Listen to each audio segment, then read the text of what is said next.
Hello दोस्तों, आज की वीडियो में हम बात करने वाले हैं कि किस प्रकार से आप अपने क्लास 12 की भौतिक विज्ञान में लास्ट 60 डे के अंदर आप 80 से 90% नंबर प्राप्त कर सकते हैं। और ये नंबर प्राप्त करने के लिए आपको कौन कौन से स्टेप फॉलो करने पड़ेंगे, इसी पे आज हम डिटेल से बात करने वाले हैं। और इस वीडियो को मैंने टोटल 5 सेक्शन के अंदर डिवाइड किया है, जिसमें हम सबसे पहले बात करेंगे कि आपके पेपर का सिलेबस क्या होता है। उसके बाद हम समझेंगे कि आपके पेपर के अंदर कितने टाइप के क्वेश्चन पूछे जाते हैं। फिर हम समझेंगे कैसे आप अपने सिलेबस को कवर करेंगे और कैसे उसको पढ़ेंगे। उसके बाद हम समझेंगे कि टाइम मैनेजमेंट कैसे करना है, किस समय आपको पढ़ना है, किस समय आपको नहीं पढ़ाई करना है।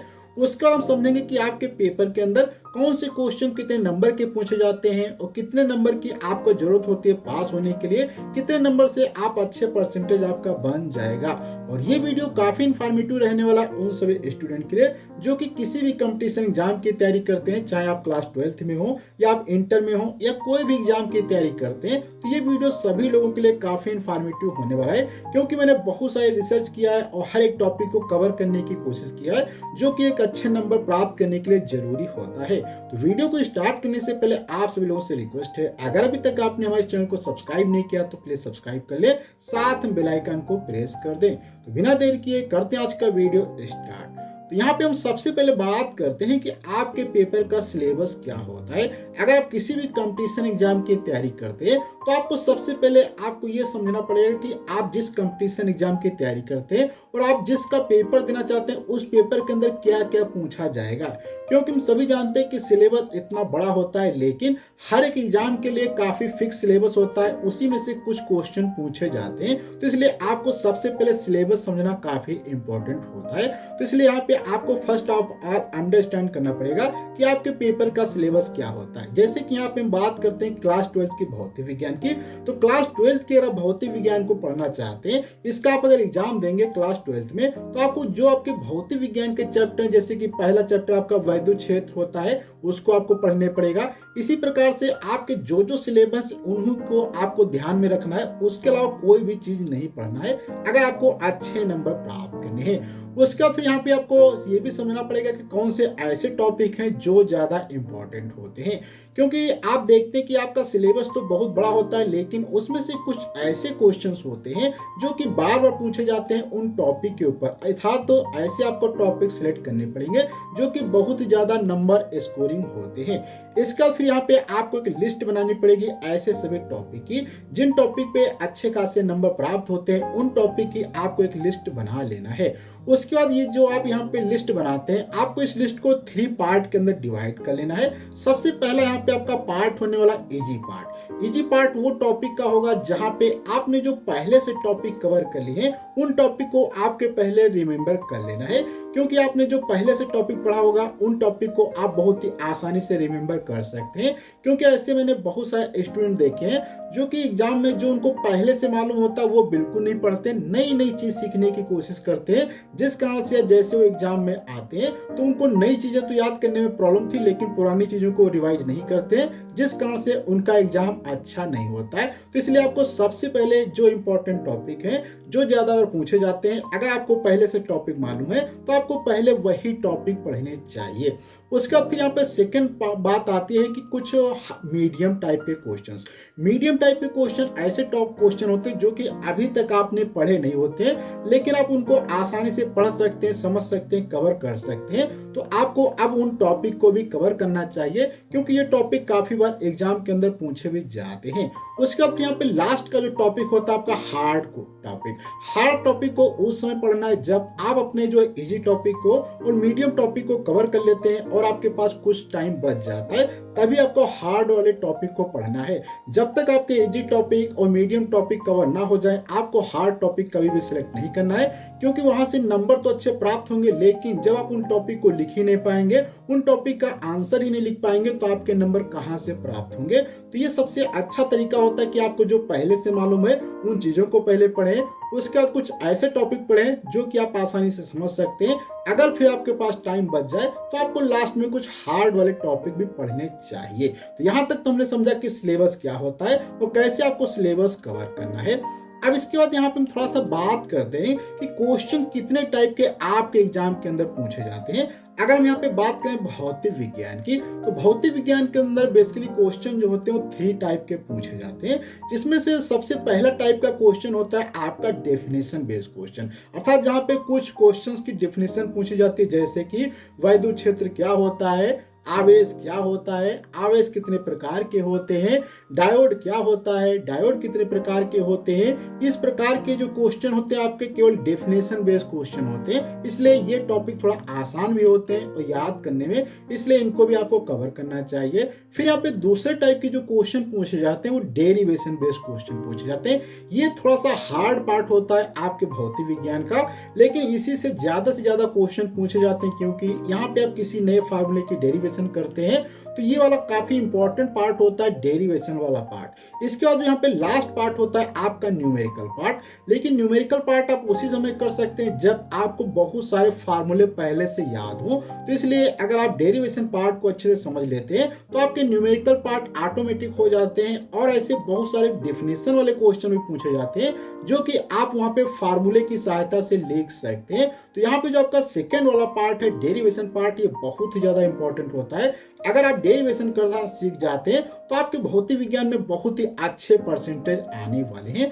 अब यहाँ पे हम थर्ड नंबर पे बात करते हैं कि किस प्रकार से आप अपने सिलेबस या कंटेंट को याद रख सकते हैं, जिससे आप एग्जाम के अंदर बहुत ही आसानी से क्वेश्चन का आंसर लिख सके। तो इसमें से सबसे पहला पॉइंट हमारा हो जाएगा कि फर्स्ट ऑफ ऑल आपको जो अपने क्लास नोट्स को रिवाइज करना चाहिए, उनको यूज करना चाहिए। अर्थात जो आप क्लास के अंदर पढ़ते हैं तो वहां पे जो भी आपके नोट्स बनाए गए हैं या बताए गए हैं या लिखाए गए हैं, उन्हीं चीजों को पढ़ना है, क्योंकि वहां पे वो चीजें समझा के बताई जाती हैं जिनसे आप उनको आसानी से याद कर सकते हैं। और उसके बाद अगर आपके क्लास नोट से टाइम बच जाता है तो आप कोई भी क्वेश्चन बैंक यूज कर सकते हैं, क्योंकि आज के समय में बहुत सारी मार्केट के अंदर क्वेश्चन बुक मिल जाती हैं जहां पे बहुत ही अच्छे से डेफिनेशन वगैरह लिखी मिल जाती है।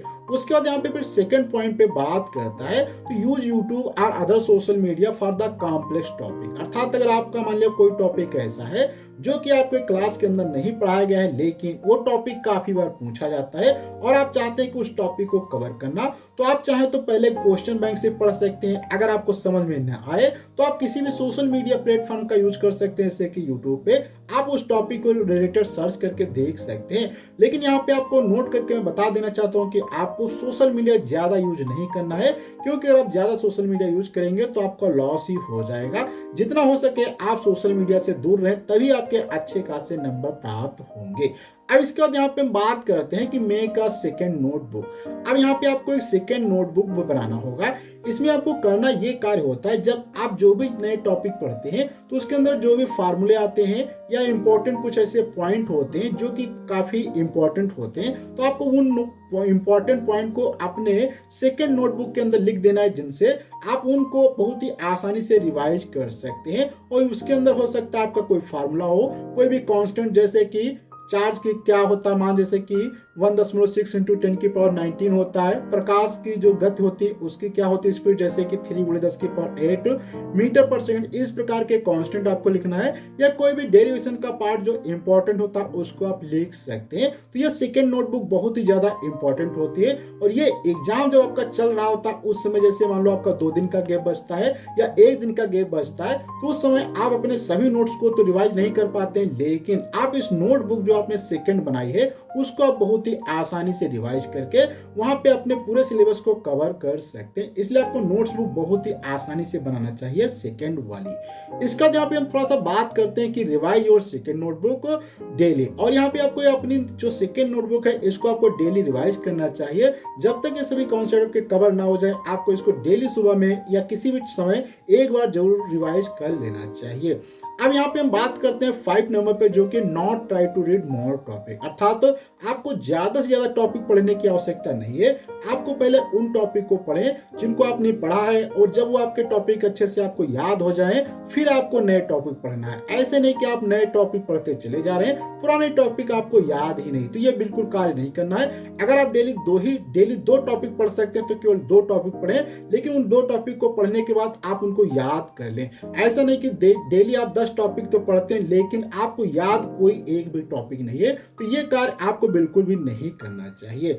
अब इसके बाद यहाँ पे हम थोड़ा सा बात करते हैं फोर्थ नंबर पे टाइम मैनेजमेंट, जो कि बहुत ही ज्यादा इंपॉर्टेंट होता है किसी भी एग्जाम के अंदर सफल होने के लिए या किसी भी कार्य को सफलतापूर्वक करने के लिए। तो टाइम मैनेजमेंट सबसे पहले मैं आपको बता देना चाहता हूं कि आपको कोई भी सोशल मीडिया बिल्कुल भी यूज नहीं करनी चाहिए, जैसे कि आप यूट्यूब का, इंस्टाग्राम या फेसबुक का बिल्कुल से बंद कर दें यूज करना अगर आप क्लास 12 की तैयारी करते हैं। क्योंकि क्लास 12 की अगर आप तैयारी करते हैं तो वहां पे अगर आप सोशल मीडिया पे देखेंगे तो आप अपने पढ़ाई को छोड़ के आप बहुत सारे अलग अलग वीडियो देखते रहेंगे, कॉमेडी वीडियो देखते रहेंगे, वहां पे अलग अलग टाइप के वीडियो देखेंगे जिससे आपका नुकसान हो जाता है। इसलिए अगर आप यूट्यूब का यूज करते हैं तो केवल आपको अपने टारगेटेड वीडियो अर्थात आपके जो टॉपिक से रिलेटेड वीडियो है उन्हीं को देखना है या ऐसे चैनल को सब्सक्राइब करके रखना है जो कि केवल आपके एग्जाम से संबंधित चीजें ही वहां पे देखने को मिलती है। जैसे कि आप हमारे चैनल को अगर सब्सक्राइब करते हैं तो यहाँ पे केवल आपको अपने क्लास 12 की भौतिक विज्ञान, मैथ या क्लास 10 के विज्ञान से संबंधित वीडियो देखने को मिलेंगे। अब इसके बाद यहाँ पे थोड़ा सा हम बात करते हैं कि यहाँ पे थर्ड नंबर अर्थात सेकंड नंबर पे make chart for the date. अब यहाँ पे आपको एक चार्ट बनाना चाहिए कि आपका एग्जाम किस एग्जाम को होगा अर्थात किस डेट का होगा। जैसे कि मान लो आपका एग्जाम जो है 30 डेट को होने वाला है या 20 फरवरी को होने वाला है, तो आज से 20 फरवरी तक आपको सभी डेट लिख देना है। उसके बाद फिर यहाँ पे उल्टा लिखना है कि 20 जो फरवरी आपका बचा है, जैसे मान लो 20 फरवरी, तो वहां से 1 लिखें फिर 2 अर्थात उल्टा गिनतियों को लिखते जाएं, जिससे आपको ये पता होता जाएगा कि कितने दिन आप पे एग्जाम के बचे हैं। और यहाँ पे साथ में आपको ये भी डिसाइड करना है कि किस डेट तक आपको कौन सा टॉपिक कवर करना है। एग्जाम के पहले आपको कौन कौन से टॉपिक कवर कर लेने हैं। अगर आप एग्जाम के पहले सभी टॉपिक को कवर कर लेते हैं, उसके बाद आप रिवाइज कर लेते हैं, तभी आपके अच्छे यहाँ पे नंबर प्राप्त होंगे। इसके बाद फिर यहाँ पे आता है read 1 topic completely eight 1 time. यहाँ पे मैं आपको बताता हूँ कि आपको एक टॉपिक केवल पढ़ना है, पहले उसको ध्यान से पढ़ना है। जब आपको टॉपिक कंप्लीट हो जाए उसके बाद आपको थोड़ा सा यहाँ पे रेस्ट लेना है। रेस्ट लेने के बाद आपको एक बार माइंड के अंदर सभी चीजों को रिवाइज करना है जो कि अभी आपने टॉपिक पढ़ा है। अगर आपको टॉपिक अच्छे से याद हो जाता है फिर आपको एक नए टॉपिक पे जाना होगा। इसके बाद यहाँ पे आलियो use notebook for the numerical and derivation. और ऐसे बहुत सारे हमने स्टूडेंट देखे हैं जो कि पढ़ते तो अच्छे से लेकिन वो कोई भी नोटबुक या रफ का यूज ही नहीं करते हैं, अर्थात वो जब न्यूमेरिकल लगाते हैं तो न्यूमेरिकल को पढ़ लेते हैं, लिखते नहीं है। ना ही वो डेरिवेशन करते हैं, रफ पे केवल डेरिवेशन को पढ़ते हैं। जो न्यूमेरिकल को पढ़ेगा या डेरिवेशन को पढ़ेगा वो कभी भी एग्जाम के अंदर उस न्यूमेरिकल को या डेरिवेशन को नहीं कर पाएगा, क्योंकि जो मैथ का पार्ट होता है वो प्रैक्टिस से आता है। अगर आप प्रैक्टिस करते हैं तभी आप रफ का यूज कर सकते हैं। और हमने ऐसे बहुत सारे स्टूडेंट देखे हैं जो कि सोचते हैं कि रफ पे लिखने से हमारी रफ भर जाएगी, तो आप रफ को भरने से अगर बचाएंगे तो आपके नंबर भी अच्छे नहीं आएंगे। इसलिए आपको जितना ज्यादा हो सके उतने बार क्वेश्चन को प्रैक्टिस करना है लिख लिख के। अगर आप न्यूमेरिकल बहुत ही बार ज्यादा लिखते हैं, डेरिवेशन को कई बार करते हैं, तो आप कभी भी नहीं भूलेंगे एग्जाम हॉल के अंदर। अब यहाँ पे हमारा जो लास्ट का टॉपिक होने वाला है जो कि अंडरस्टैंड पेपर पैटर्न, अर्थात पेपर का आपका पैटर्न कैसा होगा। तो पेपर पैटर्न जो होता है यहाँ पे आपका 70 नंबर का लिखित परीक्षा होता है, जिसमें से आपको 70 में से क्या है केवल अगर आप 23 नंबर आप ले आते हैं और 10 नंबर आप अगर प्रैक्टिकल में ले आते हैं तो आपका 100 अर्थात यहाँ पे 33 नंबर टोटल हो जाएंगे और 33 नंबर से आप पास हो जाएंगे। अर्थात 100 नंबर में से 70 आपका थ्योरी का पेपर होता है और आपका 30 नंबर का प्रैक्टिकल होता है, जिसमें से थ्योरी में से 70 में से आपको 23 लाने होते हैं और प्रैक्टिकल में 30 में से आपको 10 लाने होते हैं और बहुत ही आसानी से आप पास हो जाएंगे। लेकिन ये जो यहाँ पे आपका 33% बनेगा ये इतना खराब होता है, अगर आप किसी को भी दिखाएंगे तो आपकी बहुत ही ज्यादा इंसल्ट होने वाली है। क्योंकि आज के समय में आप देखते हैं कि 90+, 85+ परसेंटेज वालों की कोई ज्यादा कदर नहीं करता है। जिनके 95+ ऐसे होते उनको कुछ मानते हैं लोग कि इनके परसेंटेज आए हैं, इसलिए आपको अच्छे खासे परसेंटेज प्राप्त करने चाहिए। तो इसलिए आपको ये पासिंग मार्क पे ध्यान नहीं देना चाहिए। आपका तो टारगेट होना चाहिए 90+। अगर आप 90+ का टारगेट रखेंगे तो हो सकता है आपके 80+ पर आ जाएं। तो इसलिए हमेशा टारगेट बड़ा रखेंगे। जब टारगेट बड़ा होगा तो आप सभी चीजों को कवर करने की कोशिश करेंगे, उसी हिसाब से मेहनत करेंगे। अब यहाँ पे हम थोड़ा सा बात करते हैं इसमें क्वेश्चन किस टाइप के पूछे जाते हैं। तो इसमें आपका एक अति लघु उत्तरीय प्रश्न पूछा जाता है जिसमें 6 क्वेश्चन होते हैं और प्रत्येक क्वेश्चन 1 नंबर का पूछा जाता है।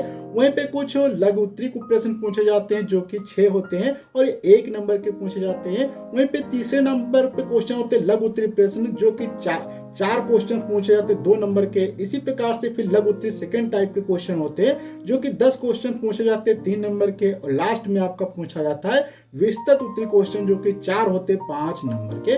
तो आज की वीडियो में हमने डिटेल से बात किया कि सिलेबस क्या होता है, कैसे टाइम मैनेजमेंट करना है, कैसे पढ़ाई करना है। और अगर आप हमारे हर एक नए वीडियो को देखना चाहते हैं तो प्लीज आप हमारे चैनल को सब्सक्राइब करें, क्योंकि अब यहाँ पे आपको कंटिन्यू वीडियो मिलने वाले हैं आपके भौतिक विज्ञान से, जहां भी हम आपको सिखाएंगे कैसे आप 60 डे के अंदर अच्छे खासे नंबर प्राप्त कर सकते हैं अपने भौतिक विज्ञान में। तो अगले वीडियो मिलेंगे कुछ नए कॉन्सेप्ट के साथ में, जब तक के लिए धन्यवाद।